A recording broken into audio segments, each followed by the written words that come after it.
Awesome. Now, there are a ton of different things and tools and services and things that you can get access to as an agent or just as a small business owner to help you show homes virtually. Now, I've talked to lots of agents. Some have just completely stopped business.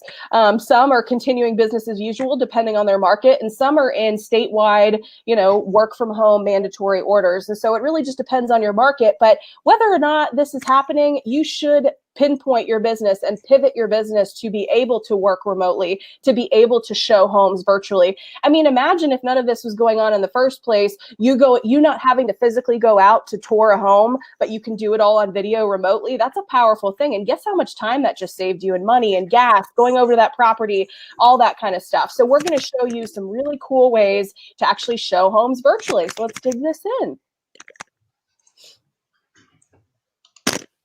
All right, so this is actually, if you're wondering why I just have a picture of just a girl at a pool and a swan, yeah, right there. This is actually one of the agents I work with. Her name is Mary Simpson, and she is the queen of Facebook Live and anything to do with walkthroughs through a home. She'll actually just take her phone and just go through the house. For her little signature, she jumps in the pool if they have a pool. So that's a fun little picture I took there. And I'm actually just I have a quick little video for both Facebook Live and Instagram Live on how to do it actually. So if you are relatively new to Facebook Live or Instagram Live, I have a video on how to do each one of those. So I will start with Facebook Live. And then these videos that I'm actually showing are actually from our Coming Soon page and our Marty Hampton page. And every Tuesday I post these little tech tips. They're really short. They're only like 30 seconds long. So here's one of them right here. I'm excited for this. I love watching Mary. Mm-hmm.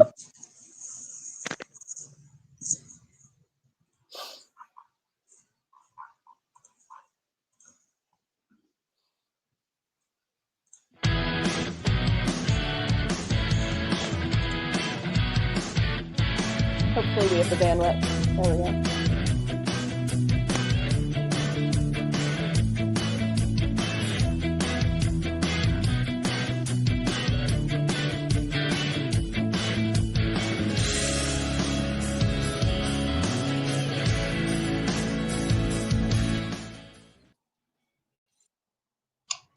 Okay, obviously super short and kind of to the point. And if that wasn't enough, I can actually just show you just on my phone too on how to do it.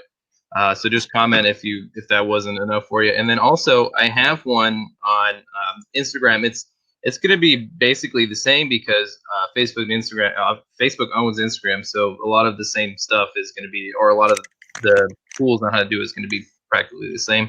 So here is the Instagram one.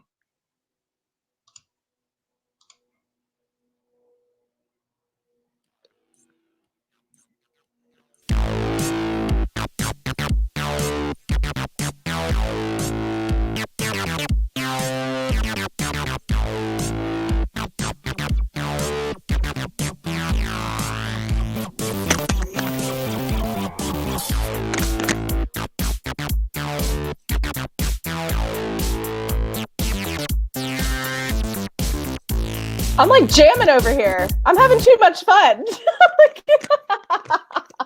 Yeah, I mean, feel free to bring that energy when you are doing your Facebook Live, because if you bring that energy, people are going to be more likely to engage with your post because, oh, this person's just like me. I'm fun. I think I'm fun.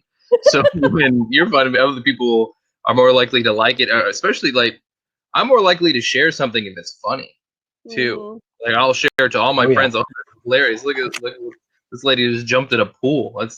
So I'm more likely to share stuff like that. Obviously, you don't have to do that. It just helps. Now, the only difference there between the Facebook and Instagram Live is you have to swipe there. That's the only really thing that I've had to help people with is when you're on here itself. So actually, there's me. But you'll see this right here on the bottom left. You just have to swipe all the way to the left until you see live. That's really the only difference. Oh. And then when you're on there, then you're live. And then also on the live thing itself, I want to point this out, is you can actually change it from face camera or to just the front camera. So you can actually show the house or yourself depending on how you want to do it.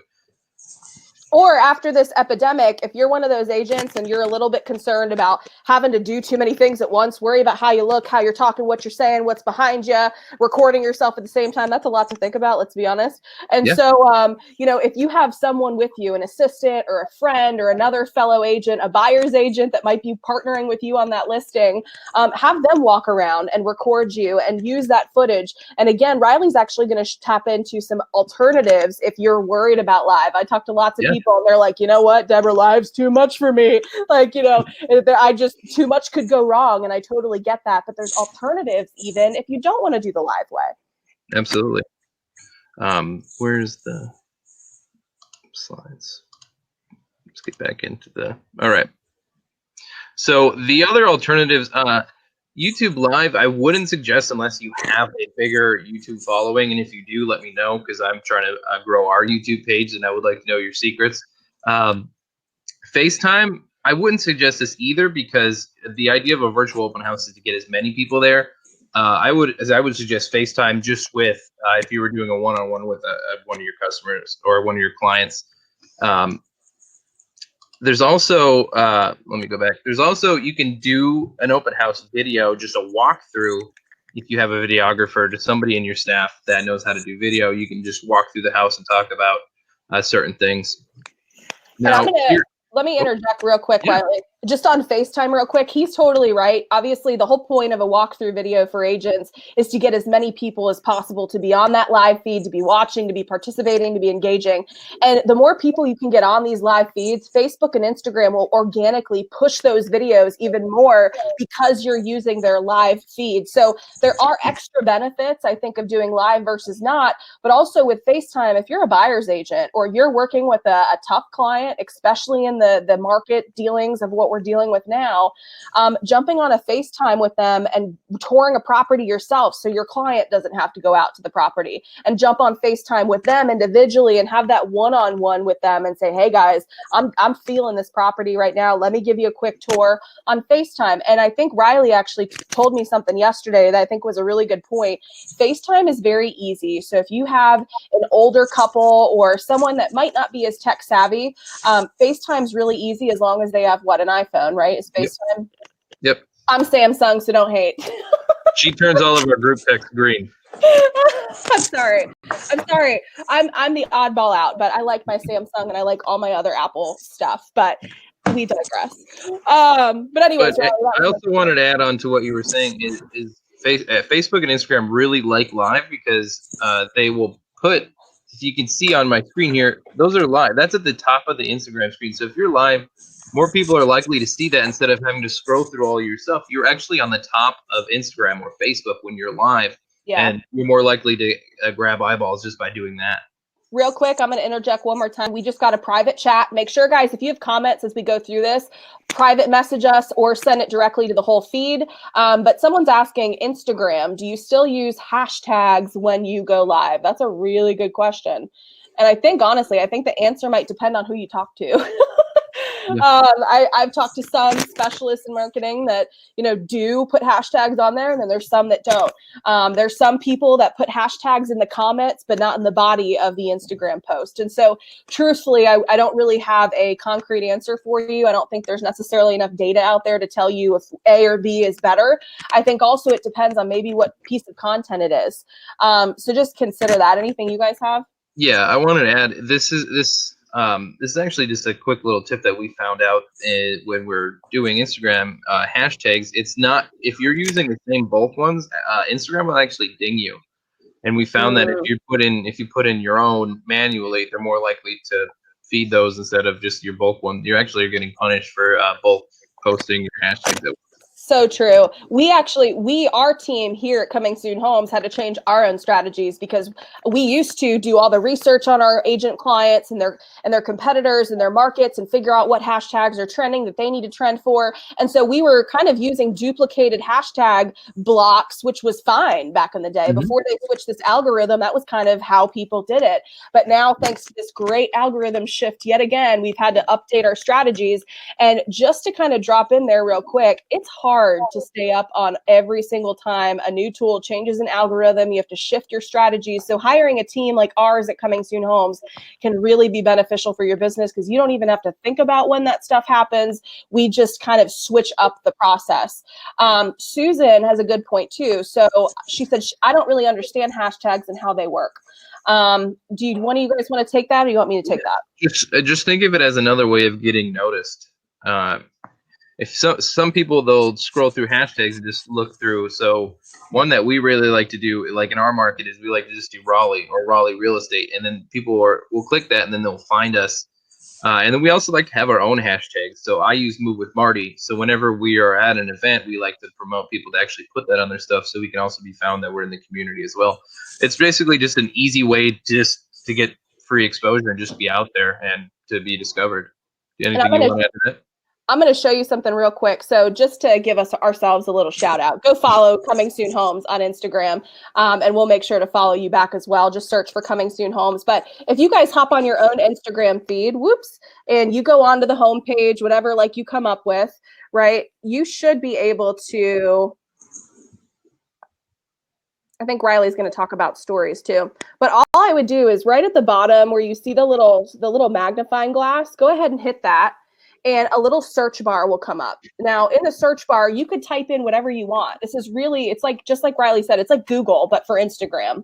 So search by your city, search by your county, search by real estate, look up what's trending, and customize your own hashtag strategy. Honestly, I think every single agent, team, or brokerage should have their own hashtag strategy. You need to do the research, you need to know what your competitors are doing, and you need to know what's working in your market so you can feed off of that. Well, fun little thing to do is if you found something that's working for your competitors, just use the same one. And you're yeah, on that bad boy. They did all the work. Yeah. Bev, another good question. Can you be live on Instagram and Facebook simultaneously? Yes, but you have to have two different devices. That's the key. Not yet. You would think that Facebook and Instagram would do that, but they just haven't done that yet. Yeah, you can post something to both Instagram and Facebook at the same time, and actually, Facebook does like that. They'll actually more likely to show that if it's from both, because they're self-serving. They want both Instagram and Facebook to work. But yeah, if you want to be both live on Facebook and Instagram, you're going to have two different devices. So if you have somebody with you, use your phone and their phone, or an iPad and your cell phone.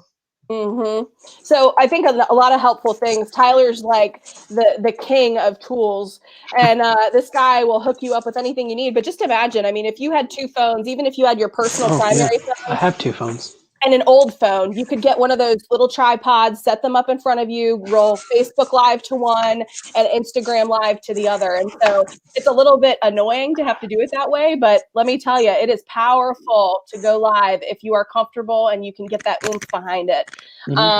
Thank you, Lizzie, for following us. I'm going to follow you back. Don't you worry about that. Pam, so if we come up with our own hashtags, do you get penalized or not? That's a good question.